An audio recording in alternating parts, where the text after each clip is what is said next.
Hello everyone, welcome to my channel. నేనైతే ఈరోజు రాగి పిండితో రాగి మురుకులు చేశాను. చాలా క్రంచీగా వచ్చాయి, చాలా గులగులగా కూడా వచ్చేసాయి.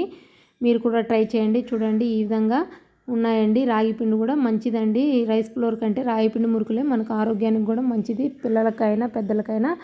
ముందుగా నేను ఇంట్లో రాగులు అంటే ఉన్నట్లయితే వాటిని బాగా కడిగేసేసి ఎండకైతే 2 రోజులు ఆరబెట్టేసేసుకున్న తర్వాత మిల్లుకి వెళ్ళి అయితే పిండి అయితే పట్టించుకొని వచ్చేసానండి. చాలా మెత్తగా పట్టించుకున్న తర్వాత 2 కప్పులు అయితే రాగి పిండి, 1 కప్పు అయితే తెల్లపప్పుల పిండి, తెల్లపప్పులు ఉంటాయి కదండి వాటి పిండి, తర్వాత రైస్ ఫ్లోరు, వీటితో పాటు జీలకర్ర, ఉప్పు, కారం, నువ్వులు అన్నీ వేసేసుకొని బాగా మిక్స్ అయ్యేటట్లు కలిపేసుకున్నానండి. ఒకసారి 2 సార్లు కలిపేసుకున్న తర్వాత ఇంట్లో బటర్ ఉంటే బటర్ హీట్ చేసేసి బటర్ కూడా వేసేసానండి. బటర్ కూడా వేసేసేసి మొత్తం నీట్గా కలుపుకున్నాను. బటర్ లేకపోతే వేడి ఆయిల్ అయినా వేసుకోవచ్చండి. అదేవిధంగా నెయ్యినైనా కానీ ఈ ప్లేస్లో చేసుకోవచ్చండి. తర్వాత ఇవి నార్మల్ వాటరేనండి, ఎటువంటి హాట్ వాటర్ అయితే కాదు.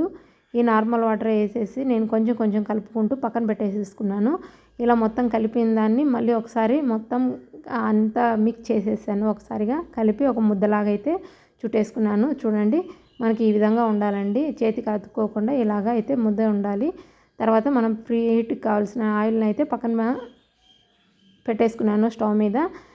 తర్వాత జంతికలు కొట్టడానికి కొంచెం ఆయిల్ అయితే పూసేసేసి ఒక్కొక్క చిన్న చిన్న ముద్దలు తీసేసుకొని దాంట్లో పెట్టేసేసుకొని ఇలా నొక్కేసేసుకున్నానండి. గరిటె మీదనే నొక్కేసేసుకొని ఇలా ఆయిల్లో అయితే వేసేసుకున్నాను. చాలా తొందరగా కూడా కాలుతున్నాయండి, చాలా తొందరగా కాలుతున్నాయి, చాలా క్రిస్పీగా కూడా ఉన్నాయి. ఈ విధంగా అయితే నేను వేసేసుకున్నానండి.